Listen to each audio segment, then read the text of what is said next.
The human named Ryan stood at the edge of the spaceport platform looking around with wide eyes and a heavy backpack over one shoulder. The sky above him was green like melted glass, and the air smelled like metal and sweet smoke. He had landed on the planet Vilma 9 just 2 hours ago, and already everything felt strange and loud, and a little scary. He walked down the long road with blinking blue signs pointing left and right in a language he could not read. His translator buzzed and beeped in his ear, trying to keep up with the alien voices around him. One creature with 6 legs and a bubblehead passed by and gave him a strange look. Ryan gave a small wave, but the creature hissed and ran off, leaving him standing there with a nervous laugh. Ryan checked his map again. Inside his new apartment was just 3 blocks away. He had found the place through a human travel forum. It was cheap, it was close to his new job, and most important, it had a private bathroom with real hot water. Something very rare on this side of the galaxy. As he walked, his boots made soft sounds on the glowing sidewalk. Tiny robot cleaners zoomed past him, spraying little clouds of dust-eating foam. He could see huge alien towers in the distance, all shining like crystals under the twin suns. Above, strange flying creatures circled the tallest buildings, their wings long and flat like paper. Finally, Ryan reached the front of his new building. It looked like a sleeping bug with curved green walls and blinking yellow lights. The door opened with a soft hum, and he stepped inside. The lobby was empty, except for a large metal orb sitting on a desk. The orb opened in the middle and revealed a glowing red eye. It scanned him up and down, then spoke in a sharp, robotic voice. "You are the human, yes, the one renting Unit 12 from Landlady Jarla." Ryan nodded slowly. The eye blinked once, and then the floor under him moved. He gave a small yell as the floor rose like an elevator without walls, taking him up through the center of the building, past other rooms filled with strange sounds and blinking lights. At the top, the floor stopped and he stepped out into a hallway shaped like a spiral shell. Every wall was made of something soft and green like living moss, and the air was warmer here. He found Unit 12 and pressed the small round button next to the door. It made a musical chime like someone tapping glass with a spoon. The door slid open with a hiss, and there she was, his new landlady, tall, thin, and covered in shiny dark armor. Her head had no eyes, just 2 glowing spots near the sides, and a mouth full of tiny teeth that clicked. When she spoke, she looked at him up and down with a strange mix of interest and disgust. "You are the human, I suppose. I expected something taller." Her voice sounded like 2 metal forks rubbing together. Ryan gave a small smile and held out his hand, but Jarla stared at it like it was a piece of trash on the floor. "You do not touch me," she said quickly, and turned around. "Come, I will show you the rules." He followed her into the apartment, which was cleaner and nicer than he expected. The walls changed color when you touched them. The lights followed your steps, and the couch looked like a soft cloud. Floating in the middle of the room, there was a tiny kitchen with 5 burners and a fridge that hummed softly every 5 seconds. "This is your living space," said Jarla, pointing with one long finger. "Your sleeping pod is over there. Your bathroom is through that door, and do not ever leave slime on the floors." Ryan blinked. "Excuse me, slime? I don't have slime. I'm human, not a snail." Jarla made a low buzzing noise, which Ryan guessed was a laugh. "We'll see," she said. "I have never lived with a human before, and I have heard many strange things. Your kind has very unusual habits. You eat burnt meat. You grow hair in odd places, and you sometimes sleep in water. Is this true?" Ryan opened his mouth, then closed it, then opened it again. "Well, some of that is kind of true, but not really. Like that's Jarla walked to the middle of the room and picked up a small box, then handed it to him. "This is your translator unit. It will let the room understand your voice and follow simple commands. Use it to turn on the lights or ask the oven to cook, but do not tell the fridge any secrets. It listens to well." Ryan laughed, a little unsure if she was joking or serious. Jarla's glowing spots blinked 3 times, and then she turned to leave. "Remember," she said, "no loud music, no dripping sounds, and no strange smells. Also, if you bring guests, make sure they are not slimy or violent. I will not tolerate fighting in my building." Before Ryan could answer, the door closed, and she was gone. The apartment was silent, except for the hum of the fridge and the soft breathing of the walls. He sat down on the floating couch and let out a long breath. This was going to be an interesting stay, he thought, maybe even peaceful if he followed all the rules. He reached for his backpack and pulled out a photo of Earth, just to feel a little more at home, then looked around at the glowing alien apartment and whispered to himself, what could possibly go wrong? Asterisk. The first night on Velma 9 came quickly, and the twin moons rose above the green skyline like glowing silver eyes watching from above. Ryan had spent the whole day unpacking and figuring out how to use the alien appliances in his new apartment. The translator cube helped a lot, but some buttons still beeped at him in warning, and the shower growled every time he turned the water to hot by. evening he was tired and sore and ready to sleep. The floating couch had slowly turned into a soft bed, like a cloud melting into itself, and the walls had dimmed to a soft purple glow. Ryan changed into his sleepwear, brushed his teeth using a squishy alien toothbrush, and stepped into the tiny curved bathroom. The walls in there looked like foggy glass, and the mirror did not show his reflection. Until he said, "Mirror, please." As Ryan reached for a towel, something sharp poked his toe. He jumped back and banged his knee on the sink. The pain was sharp and sudden, and he let out a loud cry of surprise. The translator cube on the wall flashed red, and the sound echoed through the apartment, into the hallway, and down to the floor. Zarla, who was reading her weekly news packet in the lobby, heard the scream and dropped her drink, which hissed and crawled away across the floor. She stood up quickly, her armor clicking against itself, and rushed to the spiral shell elevator. Without a word, the floor lifted her toward Unit 12 with rising speed, the emergency setting activated by human vocal alarm. At the same time, Ryan stumbled out of the shower area, holding his toe and mumbling angry words to himself. His towel dropped to the floor, but he did not notice. He was hopping on one foot, shaking his leg and looking for the small object that had attacked him when the apartment door hissed open behind him, and Jarla stepped in without warning. She saw him at once, and froze. Her antennae flared, and her mouth opened wide. In a sudden screech, the lights flickered, and the translator cube echoed her voice in all directions. "He's that, a mini sandworm, between your legs." Ryan turned around in shock, still holding his foot, and now fully aware of his towel on the floor. He scrambled to grab it and cover himself, but it was too late. Jala was already backing into the hallway with her arms waving and her mouth clicking in horror. "You brought a Shai-Hulud larva into my building," she cried. "What kind of madness is this? Do you want to get us all eaten?" Ryan panicked and tried to speak, but the translator cube was struggling to keep up with all the noise in the room. The lights changed color again, and the fridge in the corner made a loud honking noise, warning of emotional overload. Ryan shouted back, "It is not a worm, it is not alive, it is part of Metzharla." Screamed louder, He speaks in riddles, it is inside him like a parasite, this is how they take over. I must call creature control before it multiplies and eats the pipes." Just then, another door opened across the hall, and a neighbor peeked out. It was Trolk, a round green creature with 4 arms and no visible neck. He blinked with all 6 of his eyes, and then waddled quickly toward Jala. "What is happening? Is the human attacking? Did the worm hatch?" No, said Ryan desperately. "I am not infected, and it is not a worm. It is human biology, I swears." Arla pointed a long finger at him, her voice shaking. "I have seen sandworms before in the deep deserts of Korak Prime. They look exactly like what I saw there, between your legs." Ryan looked up toward the ceiling, and tried not to cry. Why did this have to happen on his first night? He had just wanted a hot shower, and now half the building thought he was carrying a deadly creature in his pants. "We need a scan," said Trolk firmly. "Call Dr. Vlim at once. We cannot risk this. If the worm lays eggs, we are finished." Ryan held up both hands and said, "Please listen to me. I am not sick.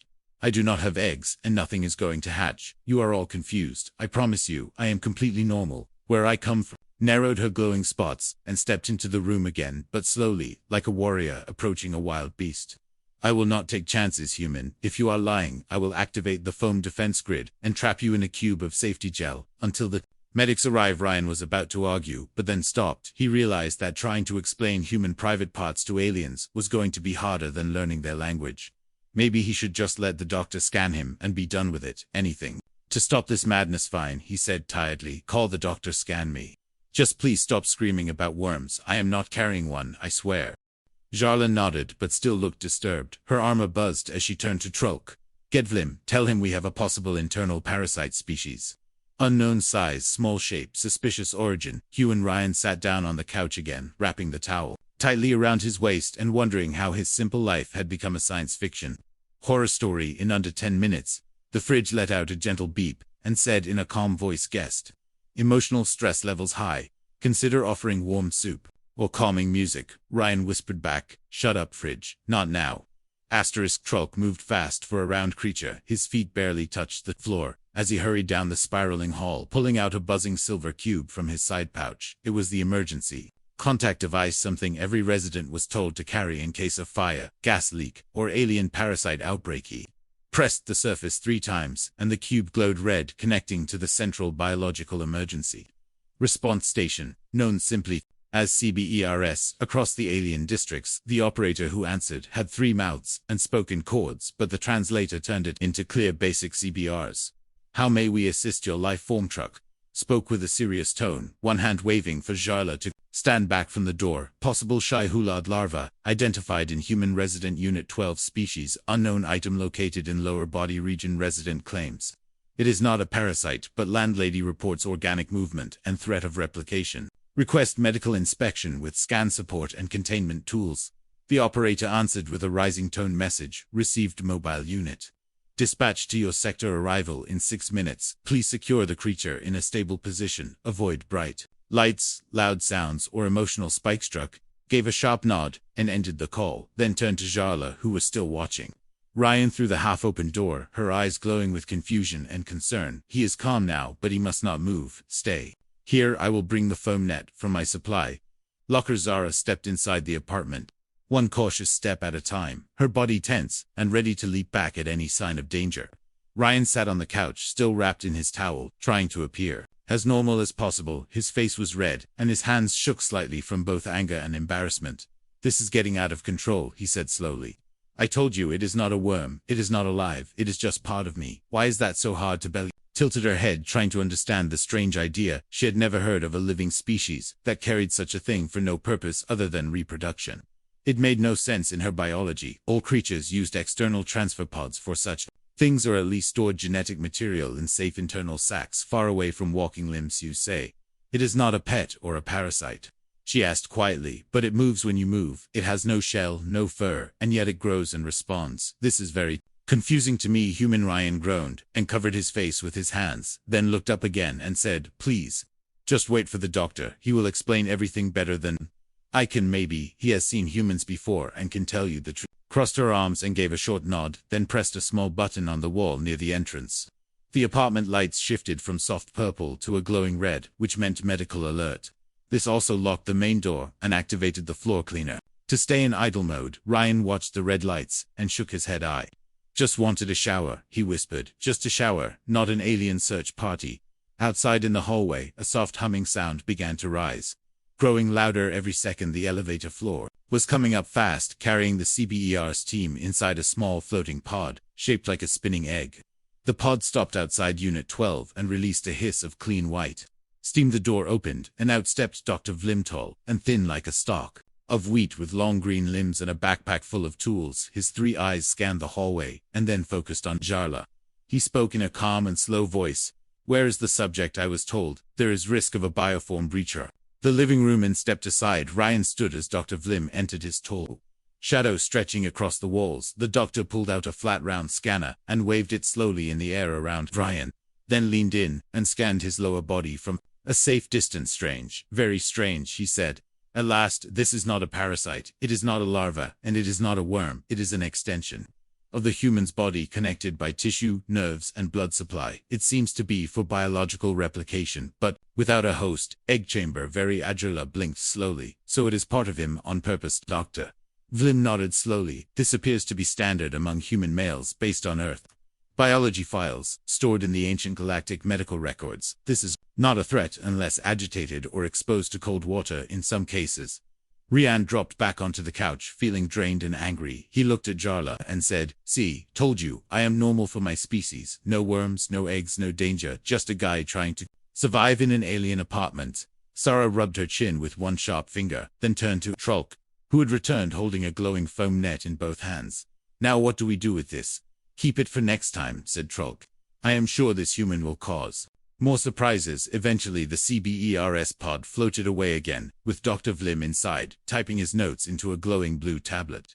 Jarla stood in silence for a moment, then turned off the red lights, and walked back into the hallway without saying a word. The door closed behind her with a soft hiss, and the apartment fell quiet again. Ryan sat there alone, the towel still around his waist, the lights back to calm purple, and the fridge once again humming its sleepy song. He looked up at the ceiling and whispered to himself, please no more sandworm incidents tomorrow, *. The next morning arrived with a soft golden light pouring through the curved glass window of the apartment. Ryan had barely slept the whole night, his dreams filled with floating doctor's giant worm alarms, and Jarla's horrified voice echoing again and again in his head. Is that a mini sandworm between your legs? He sat up on the couch and stretched his arms. The floating bed slowly returned to its original couch shape, humming Softly as it shifted, Ryan rubbed his eyes and walked to the kitchen where the fridge beeped twice and offered him a steaming cup of something called star-root broth. He took it without speaking and sipped the strange warm drink that tasted like mint and salt mixed together before he could finish the broth. The door buzzed and opened. Dr. Vlim stood there again, this time without his medical pod. He carried a small black case and a clipboard made of light.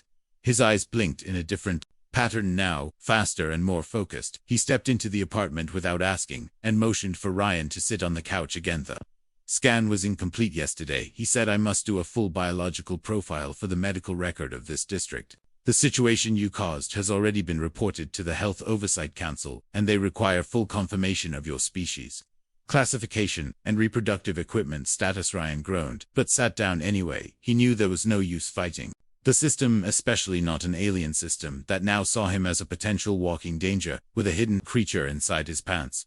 Dr. Vlim opened his black case and removed a glowing wand-shaped tool with 6 tiny arms that moved like antennae. He waved it near Ryan's chest, then stomach, then legs, then stopped as he reached the lower region. Again, this is the area of confusion, he said clearly. The biological extension shows life signals, but no brain, no organ separation, and no teeth. The lack of teeth is especially comforting. Ryan tilted his head and said, why would it have teeth, Doctor? Vlim looked up, all 3 eyes blinking at once. In my experience, if a creature grows a second mouth, it usually hides it where no one expects it. Sighed and leaned back on the couch while the scanner buzzed softly and made clicking sounds. Jarla entered the apartment a moment later, holding a small notepad, her armor polished and her steps sharper than usual. She stood near the wall watching the inspection with interest and suspicion. Has the creature been measured yet, she asked, or will it change size when threatened? Ryan nearly choked on his drink and turned red from ear to ear. It is not a creature, and it does not grow when threatened, he said loudly. It is just biology, just normal male anatomy. Zarla wrote something in her notepad and nodded. This will be added to the intergalactic shared living protocol under human body warnings section. Dr. Vlim finally lowered his scanner and stepped back. The inspection is complete. The human is confirmed as a Class 2 organic mammal with live genetic equipment stored externally for reasons unknown, possibly for temperature control or easy access. Charla looked disturbed by that answer but said nothing. Ryan stood up slowly, feeling more like a science exhibit than a tenant in an apartment. Will there be more scans, he asked, or was that the final round? Dr. Vlim closed his case with a snap. I will submit my report to the council and the case will be closed unless you start growing new body parts or your extension begins. Pekinit will not speak, Ryan muttered and walked toward the kitchen again, needing more of the strange salty drink to feel normal. As Dr. Vlim left the apartment, Jarla remained standing near the couch, staring at Ryan with one antenna slowly waving side to side. She finally said, I have lived with species that breathe through their feet and one that talks through skin pores, but never anything like you. Your kind is strange, confusing, and mildly frightening. And nodded. Welcome to humanity, he said. You should try meeting a tax collector next. Jarla blinked her eye spots and turned away, returning to the door before stepping out. She said, I will prepare a small guidebook about your anatomy so future misunderstandings can be avoided. You may be the only human in this building, but knowledge must be shared. Ryan raised an eyebrow. Please make sure it includes one important sentence. It is not a worm's bala. Paused for a second and gave a small buzzing sound that might have been a laugh, then walked out, letting the door close behind her. Ryan leaned against the kitchen wall and stared at the ceiling again, thinking about how this alien planet had already changed his life. In less than 2 days, he just wanted peace and quiet, a warm bed, a working fridge, and a shower without interplanetary drama. Instead, he had been scanned, poked, labeled, and feared, all because of one very normal human trait. As he drank the last sip of broth, the fridge spoke softly with its smooth, robotic voice. New visitor request received approval pending speeches. Unknown. Ryan stared at the screen. What now? He whispered. The fridge answered in its usual calm tone, requesting entry permission for student researcher from the intergalactic biology school. Purpose of visit: academic observation of classified human equipment. Ryan dropped the cup and shouted, absolutely not. Asterisk. Ryan sat in the corner of the common room, wrapped in a thin gray blanket and sipping another cup of star-root broth. He stared at the glowing floor with tired eyes, while the translator cube floated near his head, repeating soft, calming music from Earth that he had uploaded the night before. It was the only thing keeping him from losing his mind completely. He had survived the medical scan, the screams, the worm accusation, and the viral alert on the building system, but what came next was worse than all of it combined. Now he had to give a lesson about human anatomy to aliens, who thought his private parts were some kind of intergalactic threats. Hala stood across from him, holding a large crystal board that displayed floating images and notes she had taken from Dr. Vlim's. Scanned behind her were two curious neighbors. Trolk, the round green neighbor, who had witnessed the scream, and a new tenant named Veshta, who looked like a jellyfish floating in a bubble suit. All three stared at Ryan with serious glowing eyes, as if he was about to reveal ancient secrets from a forbidden planet. "Begin the explanation," Jala said clearly, and slowly. "Make it simple, make it honest. And most important, make sure no part of your body escapes containment." Trayon rubbed his temples and nodded. "Fine, but you have to promise to stop calling it a sandworm from now on," he said. "This is a real biology lesson, not a horror story," Ogrid said. "Jala, as long as the lesson prevents future panic and improves interspecies understanding, the Council will accept it as part of the new human integration policy." Ryan took a deep breath, then stood up and began speaking. In the calmest voice he could find, "Humans are mammals from a planet called Earth. We are born, live, grow, and reproduce through natural biological processes. One of those processes involves the organ you saw yesterday, which is called a penis." Arla winced slightly, made a strange bubbling sound, and Trolk tilted his head without blinking. The translator cube flashed and displayed the word in bright letters on the wall.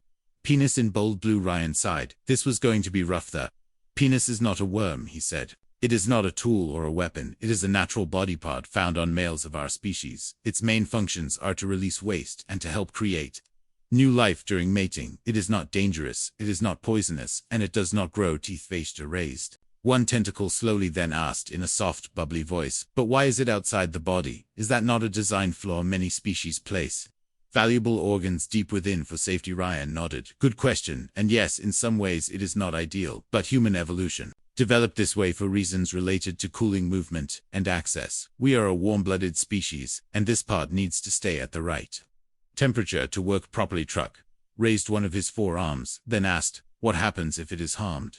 Does it regrow or call for help or split into?" Ryan nearly dropped his cup and shook his head. "No, it does not regrow, it does not call for help, and it definitely does not split in two. More, it is not a worm or a lizard or some kind of battle creature. It is just flesh and blood, like your arms or legs. If it is injured, it needs medical attention and healing." Zara wrote all of this down with her sharp writing tool on the crystal board, then paused and asked, "What about emotions does it react to? Thoughts and moods? Is it a living being with feelings?" Ryan rubbed his forehead again. "No, it does not think, it does not feel emotions, and it does not make decisions on its own. It responds to signals from the brain, like breathing or blinking sometimes. It reacts when we do not want it to, but that is not its fault. It is just how nerves and chemicals work." Veshta blinked all six eyes at once, then said, "So when you screamed last night, was that because it was waking up, or trying to leave your body?" Shouted, "No, it was because I stubbed my toe. The worm was not waking up. It never sleeps. It is not alive like that." Arla tapped the board with a loud ping. "Very well. I believe we have gathered enough. For the record, I will organize this into a teaching module for future tenants." Ryan collapsed back onto the couch and pulled the blanket over his head. "Do whatever you want, just let me sleep for one day, without being studied like a science experiment." Smiled in his own way and said, "I respect you, human. You are brave to speak about your body in such detail. Perhaps one day I will show you my inner lungs. They are shaped like musical bells." "Please do not," Ryan whispered from under the blanket. "I cannot handle any more strange organs this week." The translator cube played a cheerful tune and displayed a message on the wall. "Lesson complete. Data saved to building. Knowledge hub reward. Granted 1 free meal from Alien Cafe downstairs." Ryan peeked out from the blanket and said, "At least something good came out of this. Maybe I can enjoy lunch without someone asking about my lower body again." But as he walked toward the door, the hallway screen lit up with a bright message from the Council, requesting a visual diagram for the database. Ryan stopped in his tracks, turned around and walked back to the couch, shaking his head. "Nope, not today, not ever," he said. "I am officially on break from being the human of mystery." The next day Ryan woke up to a loud series of beeps and buzzes coming from the apartment walls. The translator cube blinked wildly, and the floor glowed bright orange, like it was warning of some kind of chemical spill. He jumped out of bed, still half asleep, and stumbled into the common room, rubbing his eyes and muttering, "What now? Did the fridge explode? Or did someone find another Sandworm?" Wall screen was filled with strange alien letters spinning across the display. While the translator tried its best to keep up with the chaos, the cube floated in front of his Faison said in a calm voice, "Your image and biological lesson have been shared to AlienNet. Network views are rising rapidly, current total over 4 million." Ryan froze, his mouth opened. But no sound came out. 4 million views. What lesson? What image? He ran to the screen and tapped it with his hand. The feed changed to a glowing banner that read "Featured Organic of the Week." The human male from Velma Ninas Hala appeared on screen, standing in front of her crystal board, waving her arms. As she gave a passionate explanation of human anatomy and external genetic equipment, behind her was a still image of Ryan. Wearing a towel with a blood spot over his lower body, he dropped to his knees and shouted, "No, no, no, you said you were making a private guidebook, not a public broadcast." Jala stepped out of her room, sipping a glowing drink, and looking proud. She said, "I never promised secrecy, I simply said I would organize the knowledge, and it turns out this knowledge was in very high demand. Many alien species have never seen a human before, especially not like Urian." Pulled his hair and sat on the couch, rocking back and forth in horror. "I am a joke now. I am a living meme. I am Sandworm Boy." Jala nodded. "Yes, that is one of the names trending. The others include Walking Wormhouse, Mystery Tailman, and the surprising Tube Creature. Your popularity has boosted our apartment ranking by 6 points. The Landlord Association has sent me a thank you message." Before Ryan could say anything else, the door buzzed and opened, revealing a crowd of alien visitors standing in the hallway, holding tablets, sketchbooks, and snack boxes. There were students with glowing eyes, scientists in floating chairs, artists with 10 fingers on each hand, and even a tiny creature sitting in a glass orb, who blinked slowly and said, "I came from Sector 12 just to see the legendary organ." Ryan grabbed the doorframe and shouted, "No tours, go away, leave me alone, I am not a zoo exhibit 1. Alien waved a bag of credits and said, "I will pay for a 3-minute viewing and scientific commentary." Another held up a hologram and asked for a signature on his anatomy projects. Hara smiled as she watched the crowd. "You could charge admission," she whispered. "This is your chance to profit from your uniqueness." Ryan slammed the door and activated the lock, then turned to Jala with fire in his eyes. "How could you do this to me? I trusted you. I live here. This is supposed to be my home, not a theater for body part entertainment." Sar placed her drink on the table and spoke calmly. "You may not understand, but knowledge is power, and right now you are the most powerful example of human form in this sector. Your story has reached the council, schools, art forums, and even a cooking show that thinks your body part might be used for stirring superine." Blinked. "What did you just say?" Continued. "They misunderstood the purpose of your organ and assumed it was a kitchen tool, but that segment has since been removed due to complaints from 3 viewers who tried to copy it with disaster results." Ryan fell onto the couch and buried his face in a pillow. "I need to leave this planet. I need to go somewhere quiet, where no one knows what I look like from the waist down." The translator cube hovered near and said, "Alert, another visitor is requesting access. This one claims to be a publisher offering a book deal for your life story. Working title, The Human with the Hidden Worm." Ryan groaned loudly and rolled onto the floor. "I am going to throw this cube out the window, and then I will crawl under the bed and never come out again." Walked over and offered him a new towel, this one with a pattern of dancing worms printed across it, and said, "You must accept your fate. Human, this is how legends begin." Ryan stared at the towel and said, "I hate everything about this moment." The wall screen beeped again, showing a cartoon version of Ryan, with giant eyes and a talking worm friend. The title said, "Coming soon to Halley Theaters, The Curious Case of Ryan and the Mighty Tale." He covered his face and whispered, "I give up." 3 days had passed since Ryan's anatomy had gone viral across AlienNet and beyond, and the galaxy had not yet forgotten about the human with the mysterious lower limb.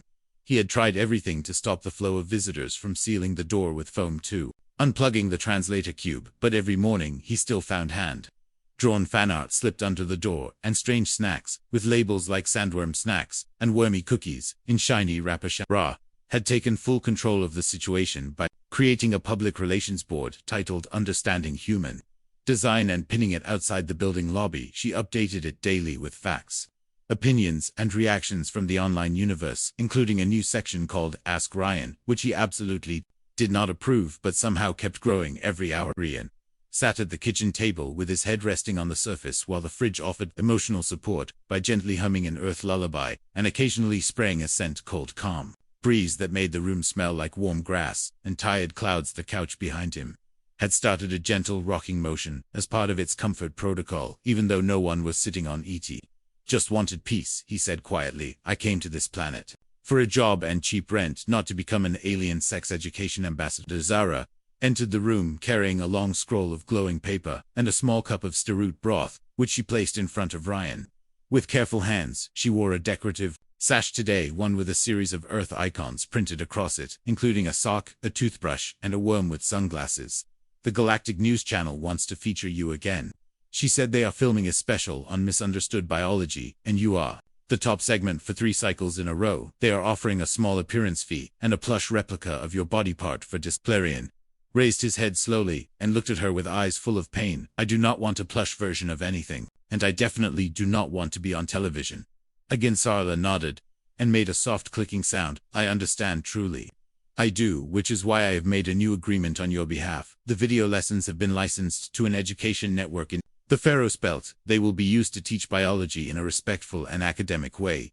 Your face will be pixelated, and your voice replaced with a neutral tone that sounds like a sleeping robot. Ryan blinked slowly and said, that is somehow the most comforting thing I have heard all week. Zala sat down across from him and looked serious, her antennae low and still.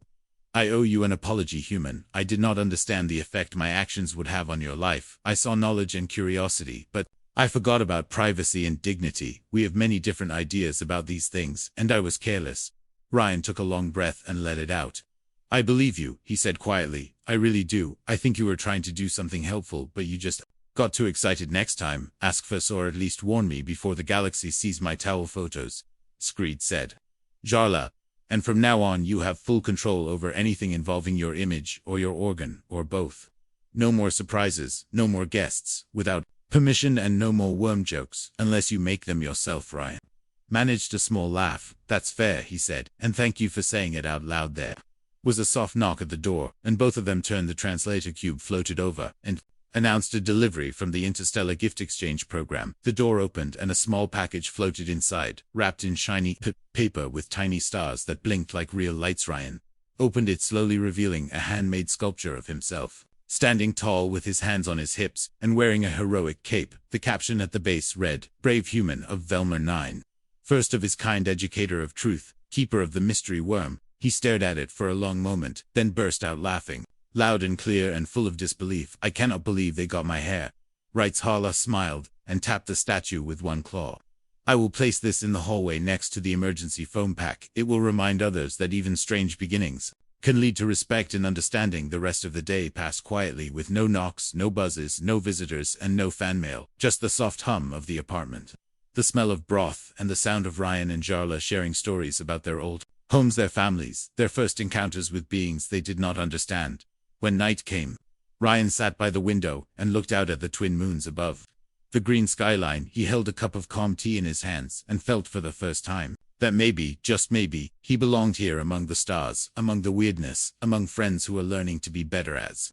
He got up to go to bed. The fridge spoke softly. A new question has arrived for the Ask Ryan board. Shall I delete it or display? Itrian smiled and said, let me hear it. The cube paused, then read aloud, what is the difference between a human worm and a garden worm? Ryan laughed again and said, display it, but make sure to write in big bold letters, I am not a worm.